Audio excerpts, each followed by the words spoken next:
Ya estamos listos.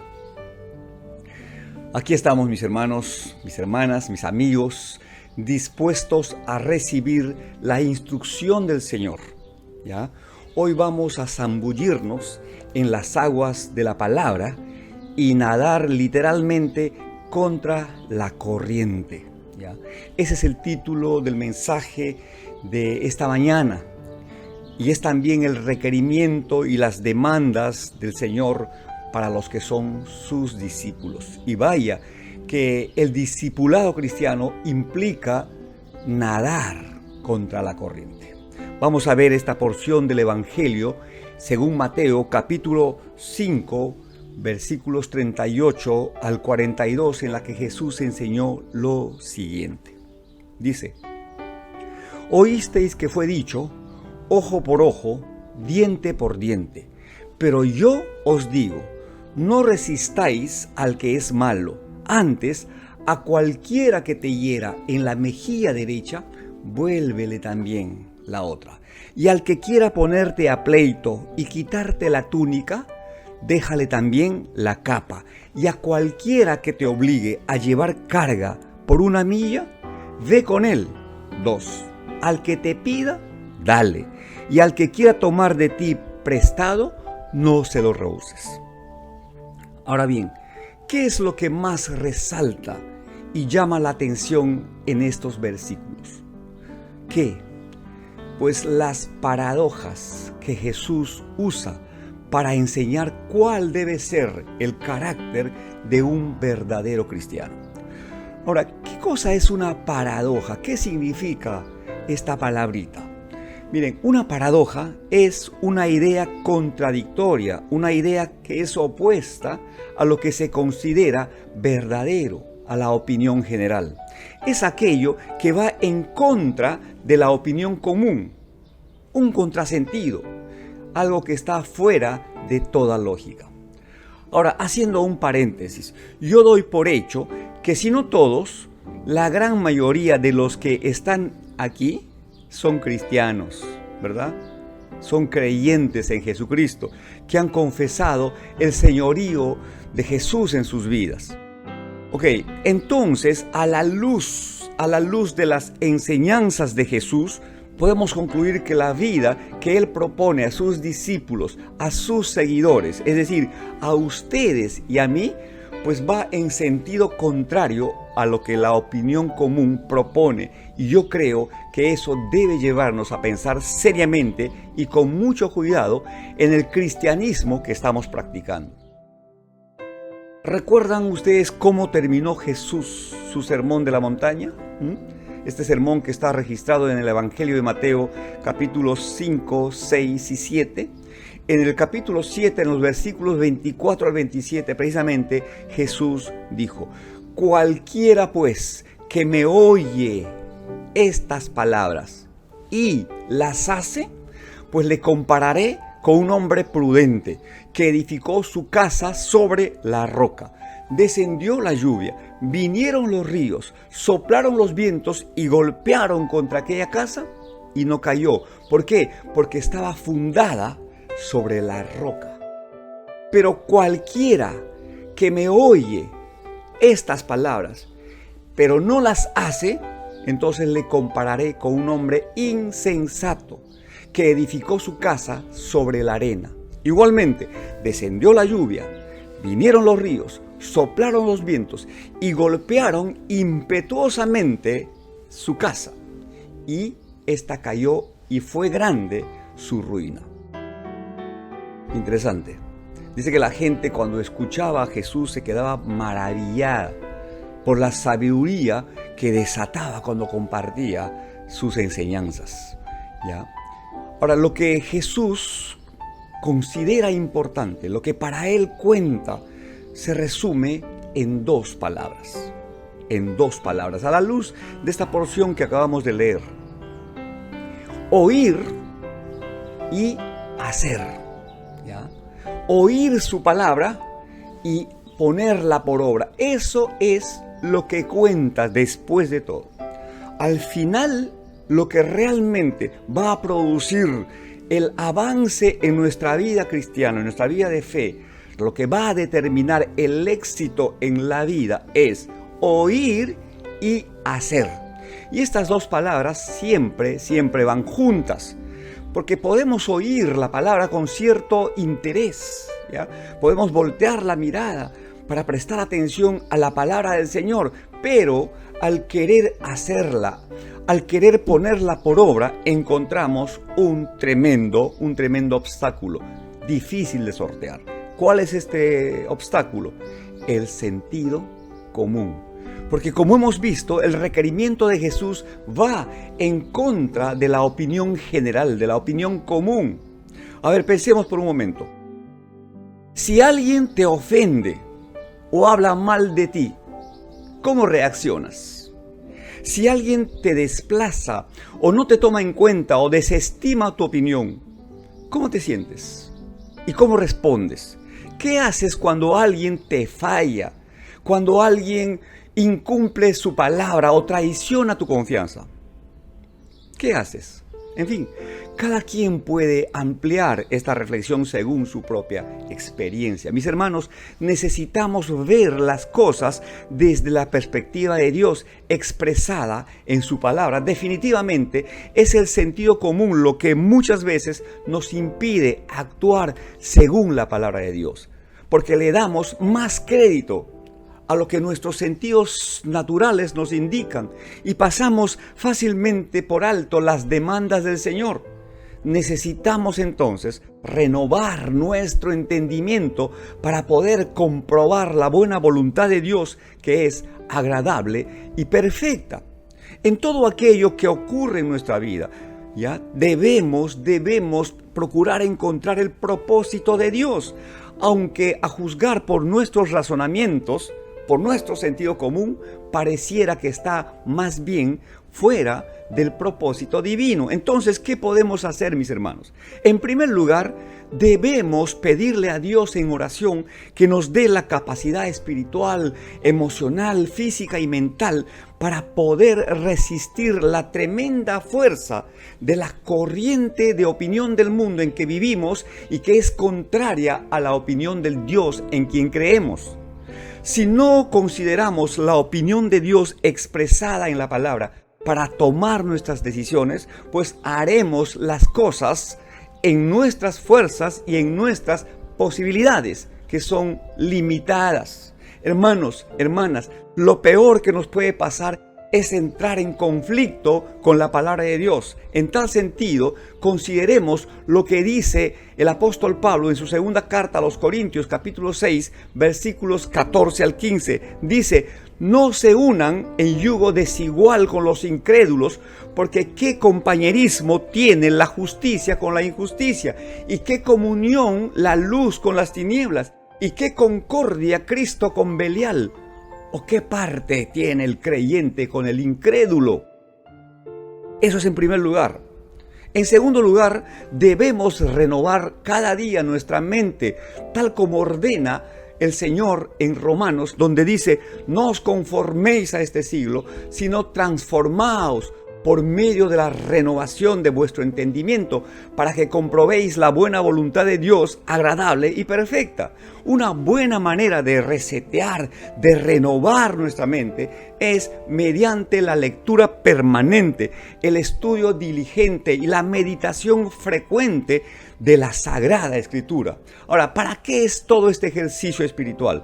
Pues para conocer el pensamiento que viene de lo alto, para obtener recursos espirituales que producen la fe para romper paradigmas mentales y culturales que nos impiden avanzar en el camino del Señor, para crecer en la gracia y en el conocimiento de Dios y alcanzar una buena estatura espiritual que nos permita soportar el peso de la carga del diario vivir. ¿Ya? En fin, vamos entonces a ver algunas paradojas que la Biblia registra y que nos pueden ayudar a comprender y superar muchas cosas que hoy mismo nos pueden estar afectando en la práctica de nuestra fe. Veamos. En primer lugar, un cristiano puede y debe regocijarse y alabar a Dios en medio de las pruebas. Sí, Escuchaste bien, mi hermano, mi hermana. Asimila, considera este requerimiento del Señor.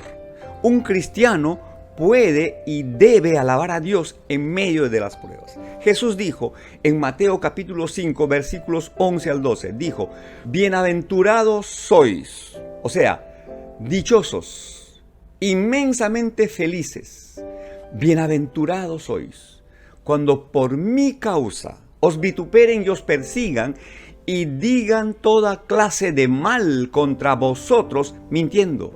Gozaos y alegraos, porque vuestro galardón es grande en los cielos, porque así persiguieron a los profetas que fueron antes de vosotros. Ante un requerimiento como este, ¿qué dice el sentido común? ¿Qué dice el pensamiento general? Pues que ante las pruebas, lo lógico es que nos desesperemos, que nos exasperemos y reaccionemos mal. Cualquiera en su sano juicio, entre comillas, cualquiera en su sano juicio reniega ante la adversidad. No se goza pues, ni lo celebra. Dígame entonces si no es un contrasentido lo que Jesús nos plantea, nos pide que hagamos. Con razón, el apóstol Pablo enseña en su primera carta a los Corintios que el evangelio que predicamos es tropezadero para los religiosos y es locura para los incrédulos. Mas para los que atendieron al llamado del Señor, el discipulado cristiano es poder de Dios y sabiduría de Dios.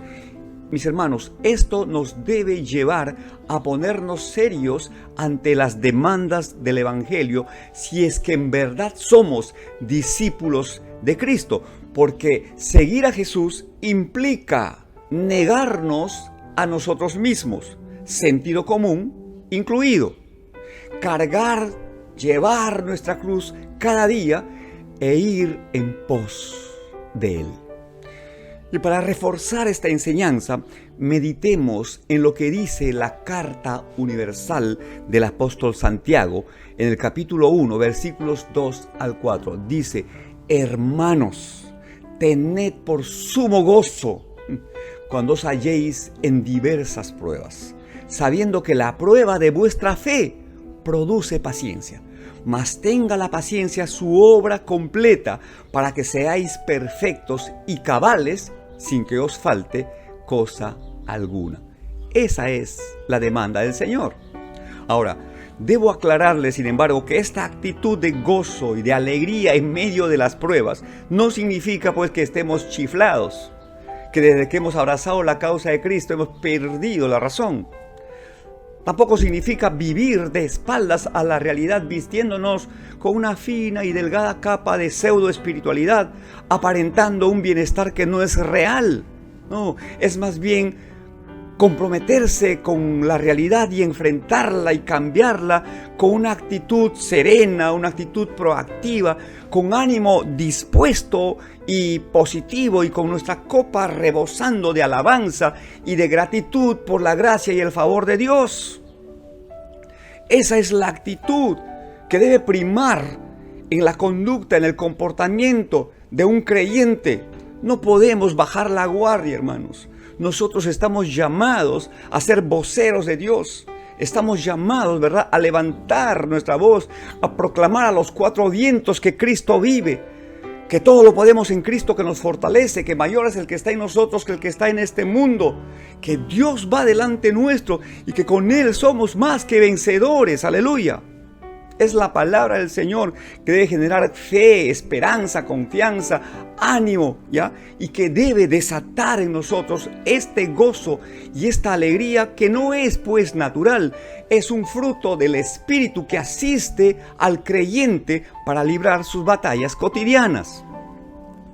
Ahí tienen ustedes esta primera paradoja, es decir, de gozarnos, de alegrarnos, de celebrar las victorias de Cristo aún en el fragor de las batallas, sabiendo pues, como repito, que en Cristo Jesús somos más que vencedores, que peleamos desde la victoria de Cristo. El Señor nos dice en esta mañana, no os turbéis ni os amedrentéis en medio de una multitud tan grande de dificultades y problemas, porque no es vuestra la guerra, sino mía, dice el Señor. Aleluya. Segunda paradoja. Un cristiano puede tener paz en medio de la aflicción. Esto va de la mano con la primera paradoja. Un cristiano puede tener paz en medio de la aflicción. Ahora, la paz no es ausencia de problemas. Eso lo sabemos, ¿verdad? No es ausencia de dificultades. Porque los problemas y las dificultades, las turbulencias en la vida, ¿verdad?, están a la orden del día. Pero el cristiano puede mantenerse sereno, equilibrado, aún en medio de las tormentas y de las tempestades más fuertes de la vida, ¿verdad? Ahora, ¿qué es una aflicción? Una aflicción es un sentimiento de pena, de tristeza, de consternación provocada por un hecho o por una pérdida o por la ruptura del orden normal de la vida. Por ejemplo, una enfermedad incurable, de pronóstico reservado, el fallecimiento de un ser querido, un accidente que te deja discapacitado, una crisis en tu matrimonio, en fin, cualquier evento indeseable de la vida produce una aflicción. ¿Y cuál es la reacción natural de la gente ante estas cosas? Pues se llenan de angustia, de desesperación, se turban y se desesperan. Ahora bien, ¿qué dijo Jesús al respecto? Él dijo, según el Evangelio de Juan capítulo 16, 33, dijo: estas cosas les he hablado para que en mí tengan paz. En el mundo tendrán aflicción, pero confíen, yo he vencido al mundo. Entonces, mis hermanos, asistidos por esta certeza, podemos enfrentar las dificultades de la vida con serenidad, con calma, sabiendo que Dios nos fortalece con vigor en nuestro ser interior, y con su ayuda podemos convertir las crisis en oportunidades para crecer y para madurar. Hay tiempos en la vida, mis hermanos, en los que experimentamos dificultades y situaciones de crisis que no quisiéramos que ocurrieran, ¿no es cierto? Pero tenemos a Dios de nuestra parte. Él está con nosotros todos los días, según su palabra, y podemos confiar que, como dice la Escritura, aunque andemos en valles de sombras y de muerte, no temeremos mal alguno, porque Él estará con nosotros. Su vara y su cayado nos infundirán aliento. Dios es con nosotros, y si Dios es con nosotros, ¿quién puede estar contra nosotros? Miren, hace algún tiempo atrás yo les compartí este relato que considero que en el contexto de la situación que estamos viviendo tiene una connotación especial. Así que presten atención a este relato. Dice que un joven fue a la casa de su padre a contarle sus penas y sus aflicciones que estaba sufriendo en la vida por distintas razones. Le dijo que estaba muy perturbado y que necesitaba un consejo sabio y que por eso recurría a él. Entonces el padre escuchó con atención a su hijo, como debe atender un padre a sus hijos, dicho sea de paso. Lo abrazó y le llevó a la cocina y prendió 3 hornillas. Una olla en cada hornilla, puso agua, ¿verdad? En una olla puso una zanahoria, en otra puso un huevo y en otra puso un poco de café molido. Dejó que hirvieran las aguas. Y cuando ya hirvieron las 3 ollas, le dijo a su hijo: acércate, toca la zanahoria. ¿Cómo está? Está suave. Cuando la puse, estaba dura. ¿Qué pasó?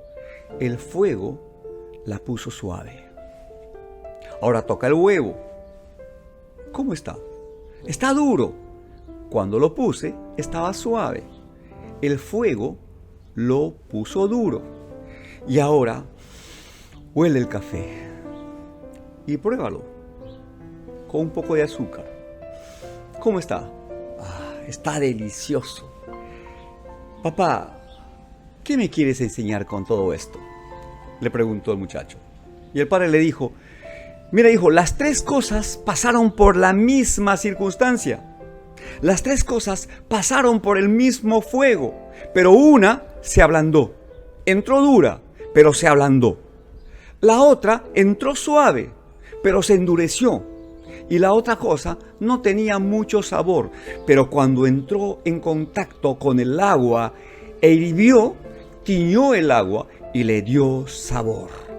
Y le miró a los ojos y le dijo, ¿qué quieres ser en la vida? ¿Zanahoria? ¿Huevo o café? Eso lo decides tú. Así que no te quejes, mi hijo, no te quejes y decide qué quieres ser en la vida. Porque hay muchas zanahorias blandengues por ahí, muchos huevos endurecidos, pero también hay muchos que, como el café, le están dando sabor a la vida y despertando al mundo con su aroma y su saborcito. Decides tú, mi hijo. Fin del relato. ¿Qué les parece? ¿Qué quieres ser, mi hermano? ¿Cómo estás enfrentando las dificultades de la vida? ¿De qué te estás quejando? ¿Por qué estás reclamando? ¿No crees que ya es tiempo de enfrentar los problemas, las dificultades, sortear las adversidades, traer abajo a esos gigantes que se han levantado en tu vida? ¿No crees que ya es tiempo de tomar al toro por las astas y salir, ¿verdad?, de ese espacio de pérdida en el que estás confinado por causa de las circunstancias? Toma la decisión, mi hermano, mi hermana, de ir un poco más allá de lo que hasta ahora has sido y has llegado. Perdón. Tercera paradoja. Un cristiano debe aprender a contentarse con lo que tiene. Oído, atención a esto. Un cristiano debe aprender a contentarse con lo que tiene. Contrariamente a lo que hace una persona del mundo que se afana y es capaz de cualquier cosa con tal de adquirir bienes y acumular riquezas y obtener cierto estatus en la vida, un cristiano se esfuerza y trabaja con diligencia, con responsabilidad, con honestidad para alcanzar sus metas. Y si a pesar de todos sus esfuerzos no lo consigue, no se queja, no se lamenta. Es más bien agradecido por lo que tiene, aunque lo que tenga sea poco. Esa es la idea que desarrolla el apóstol Pablo en su carta a los Filipenses, capítulo 4, versículos 11 al 13, en la que escribió. Él dijo, no lo digo porque tenga escasez, pues he aprendido a contentarme cualquiera que sea mi situación. Sé vivir humildemente y sé tener abundancia. En todo y por todo estoy enseñado, así para estar saciado como para tener hambre, así para tener abundancia como para padecer necesidad. Y concluye el apóstol diciendo, todo lo puedo en Cristo que me fortalece. Estoy casi seguro que la gran mayoría que repite y repite esta frase, todo lo puedo en Cristo que me fortalece, desconoce, ignora o no toma en cuenta la parte anterior a esta declaración. ¿Sí? Acabamos de leerlo. Ahora, si ustedes se dan cuenta que desbordados por el consumismo, por el materialismo, por los afanes, por la vanagloria de la vida, por los deseos de los ojos, los deseos de la carne, etc., este principio ha sido prácticamente olvidado, ha desaparecido de la iglesia. ¿A cuál principio me estoy refiriendo? Al principio del contentamiento. Este principio dice que cada uno debe aprender a ser feliz en el lugar económico en el que Dios nos ha puesto, en el que Dios permite que estemos. ¿Ya? Ahora bien, para evitar algún malentendido, para evitar confusiones, debo aclararles que cuando hablamos de contentamiento, no estamos hablando de conformismo. Porque el contentamiento no significa que uno sea perezoso, o apático, o pesimista. No, hermanos, siempre debemos tratar de mejorar en todo. Sin embargo, Hebreos 13:5 dice, la carta a los Hebreos, capítulo 13, versículo 5 dice: sean vuestras costumbres sin avaricia, contentos con lo que tenéis ahora, porque Él dijo, el Señor dijo, no te desampararé ni te dejaré. Ahora, ¿cuál es la diferencia entre contentamiento y conformismo? ¿Cuál es la diferencia? Miren, contentamiento es ser feliz y aceptar con alegría la provisión de Dios para el momento específico en el que nos encontramos en nuestras vidas. Cero quejas, cero reproches, cero murmuraciones. Contentamiento. En cambio, el conformismo es una actitud de abandono, de pesimismo, de pasividad. El conformismo no permite pensar en el progreso, en la prosperidad. Mis hermanos, el conformista no se esfuerza para cambiar su situación. La casa se le cae encima y él no hace nada. El mundo da la vuelta y a él ¿qué le importa? ¿Ven que hay una enorme diferencia entre contentamiento y conformismo? Entonces, mis hermanos, el discípulo de Jesús valora cada bendición que recibe de Dios. Y por supuesto que administra con sabiduría, con fidelidad, con generosidad los recursos que Dios en su gracia le permite tener. En tiempos de escasez como el que ahora mismo estamos viviendo, confía en Dios. Pero en tiempos de abundancia, honra a Dios con sus bienes y con las primicias de todos sus frutos. Nunca se queja, no se lamenta cuando vienen los tiempos de vacas flacas, los tiempos adversos. Y siempre tiene la posibilidad para ayudar a otros. Es solidario, ¿sí? Es sensible a las necesidades de los demás. No se enfoca solamente en él o en ella. Siempre tiene una mirada externa, porque definitivamente Dios usa corazones generosos para atender a las necesidades de los demás. Y aquí viene una vez más el requerimiento del Señor expresado en la carta a los Gálatas. No nos cansemos pues, dice el apóstol Pablo, de hacer el bien, porque a su tiempo segaremos si es que no desmayamos. Así que según tengamos oportunidad, hagamos bien a todos, pero mayormente a los de la familia, de la fe, ¿ya? A propósito de generosidad, de dadivosidad, de desprendimiento, sería bueno, mi querido hermano, mi querida hermana, que revisaras con minuciosidad el cable que conecta tu economía con la fuente de la provisión divina. No vaya a ser que esa conexión esté floja y esté produciendo cortos circuitos o apagones en el flujo de tus finanzas. Te digo esto, ¿sabes por qué? Porque si de hecho y en verdad tú honras a Jehová con tus bienes y con las primicias de todos tus frutos, como dice la Escritura en Proverbios capítulo 3, versículos 9 al 10, puedes descansar tranquilo, porque sabes que Dios, que es fiel a sus promesas, hará que tus graneros sean llenos con abundancia y tus depósitos de vino nuevo. Amén. Y la cuarta paradoja a la que me quiero referir es esta. Un cristiano debe bendecir a los que le maldicen. Sí, eso dice la Escritura, mi hermano. No estoy leyendo otro libro, estoy leyendo la Biblia, la palabra viva y eficaz. Me estoy refiriendo a la demanda de Jesús para sus discípulos, para ti, para mí. Esto dice el Señor. Tú como creyente en Jesús debes bendecir a los que te maldicen. Presta atención a lo que el Señor enseñó en el Evangelio según Mateo capítulo 5, versículos 43 al 48. Ustedes han escuchado esta palabra, seguramente ya lo han leído más de una vez. Pero también